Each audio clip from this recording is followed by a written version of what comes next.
Hello and welcome to this Client Invoice Tracker Excel template. This is a quick demo video to show you all the cool functionalities packed in here. This template is designed to help you manage your invoices in one place. I designed and created it for small and medium businesses, as well as freelancers who could need a more robust tool but who are not going to buy an expensive software subscription or tool. You can draw inspiration from this video to create your own tool or check out its functionalities if you think this could be a good fit for you. Now that we're all set, let's dive straight into the good stuff.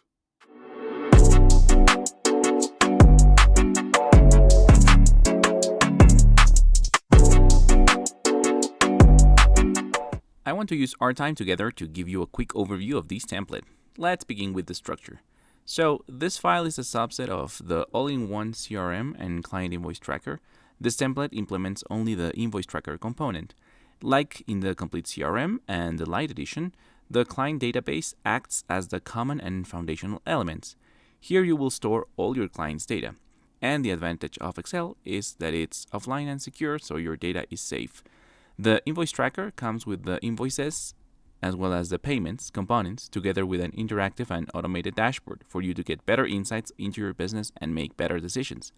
In addition, there's also a customization worksheet where you can customize all labels and dropdowns used across your template.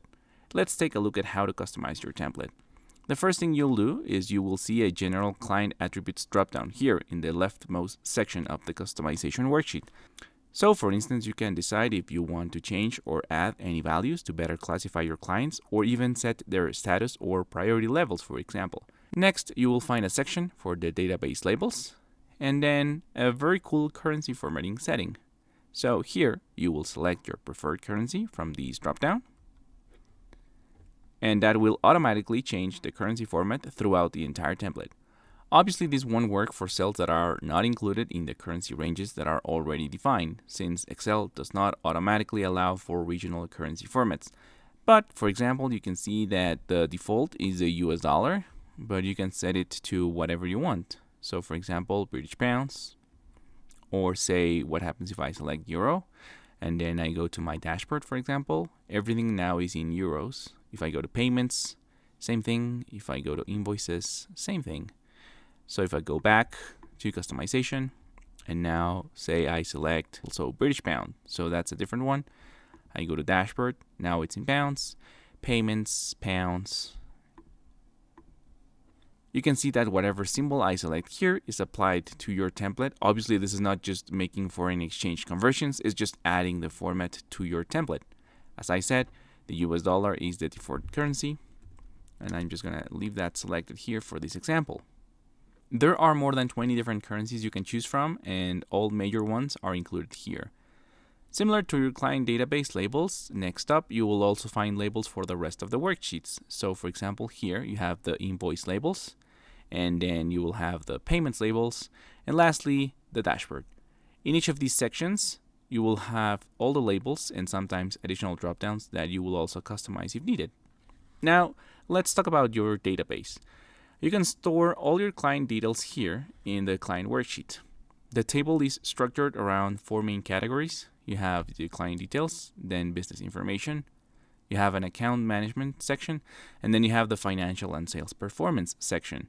As I said, you will add all your information here, but stay away from the blue background cells, so V all the way to AA, since these are automated and will pull data directly from the invoice and payments worksheets.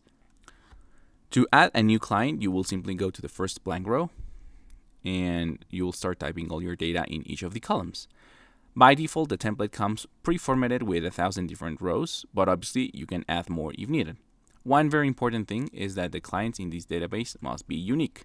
So for example, if I try to add, say, Bell PLC again at the bottom, you can see that now they are highlighted in red. So you would need to delete that because the record already exists. Also very important, before proceeding to invoices or payments, you need to first add a client before you can continue. So let's go to invoices now. Invoices and payments are interconnected. First thing is you will create a client invoice in the invoice worksheet. You will define an invoice number or ID. So for example, here in this column, I started with INV for invoice and then a number that I assigned. Then you will assign a client using the drop-down menu. So for example, here we have Smith, Wilson, and Bauer. And then once you have that, notice that the combination must be unique, because this unique client invoice ID is the one that will be used to reference payments to invoices. So for example, say I add again Smith, and then say I added inv 1079, you will see that these are duplicate values. So I need to change the invoice number. Let's say I add 80 and see if that's already there. Oh, there's already an 80 there. So obviously this data is just an example, but let's say I add something that I'm pretty sure won't be there, 7777. Now it's a unique invoice number and client combination, and I'm good to go. After that, you can add any details needed. So you can add a description, payment days, and an issue date. And the cool thing is that with payment days and issue date, your due date will be calculated automatically. You also have the amount due here, and then space for additional notes. Everything else is pretty much automated, so don't change the formulas. As you can see, you also have a tiny box here at the top with a plus sign, which you can click on, and then you have additional fields. You can specify currency if your invoice is in a different currency than your defined one, the subtotal, discount, and tax, but then everything you define here is not going to affect any of the other columns. So for example, if you added a subtotal with a discount and a tax, and you want this to be automatically reflected in the amount due, you would have to add a formula. Say subtotal minus discount plus tax, and then that would be the amount due, for example. If you want to close this, you just hit again on the box, now on the minus symbol, and there you go. And another cool thing is that you can also see two things here at the top. You have a dynamic summary for your invoice data. You have the total amount due, amount paid, and balance, and also you have a breakdown of the number of invoices by status. In this template, you have for status: paid, overpaid, partially paid, and unpaid. And here you have the automatic count for them. The other cool thing is that you also have a highlight filter functionality here at the top left. So you can use the filters to visually scan and prioritize invoices based on your current needs. You can filter by client name, which is a dropdown from your database. Same for client name here at the bottom. And then you also have status, again dropdown, a specific due date, and then a month, and then the year. You'll see that this functionality is also present in the payments worksheet, but they work independently and some of the columns may vary. But for example, let's do my status as overpaid to see any flags, and you can see that overpaid here, and that's the only invoice. I have only one invoice highlighted. Or let's say I have the partially paids or even the unpaids. So I have 5 invoices highlighted. You can see them here. And now let's say that I want to highlight all those that are due on, I can see that there's a October, well, let's just pick October. And there you go. I have one invoice highlighted because it matches unpaid and October. Obviously, I could also add the client here. So my client is Jennings Creative, and it's still matching the criteria because I purposely added the client whose name appeared on that line. But let's say I want all my invoices for Jennings Creative. I have 2 invoices. And another cool thing is that, for example, what happens if I filter here to say all my paid? You can see that my subtotals here changed because the formula is a subtotal, so they're gonna update automatically based on what's displayed on the table. Now I'm gonna hit Ctrl Z and I'm gonna delete all my highlight values. And I think that's a pretty good example now. So let's move on to payments to see how this works. Once you have created and defined invoices, you will go and log all corresponding payments to a given invoice here in the payments worksheet. First thing you'll do is you'll select a unique invoice ID, unique client invoice ID. So the ones essentially that you created based on the combinations of invoices and clients, everything is displayed here. So as you can see, the one I added appears here, so I can put it here. And then once I do that, client name and invoice ID are displayed automatically. Then you need to, or you can add any reference, for example, final payment, partial payment, installment 1, etc. Then you also have the payment method, which is a dropdown. Then you have when the payment was made, so a payment date. And based on that payment date and when was the due date, you will see that you have a late payment flag. These two are automatic. And then last thing is you need to add a amount paid. And this amount paid is the one that will be traced back here in amount paid, and obviously that will affect as well your balance. Notice that you can have multiple payments for a given client invoice combination, but the client invoice is just unique. As soon as you enter every detail, the template links payments to invoices and updates amounts paid, balances, and payment statuses automatically. As I mentioned, you also have the ability to highlight payments here in this worksheet, and the functionality is the same as the one we just reviewed for invoices. For both invoices and payments, the template is preformatted with 5,000 rows. So from row 9 in this case to 5,008. But obviously there's space if you need to add additional items. Next up, let's take a look at the dashboard. The dashboard worksheet gives you a clear, data-driven view of your invoicing performance at a glance. It's fully automated and updates in real time based on the information you have entered both in the invoices as well as the payments worksheet. Now the dashboard is divided into 4 key sections. First, you have your leftmost section here below dashboard, which I call parameters and overall summary.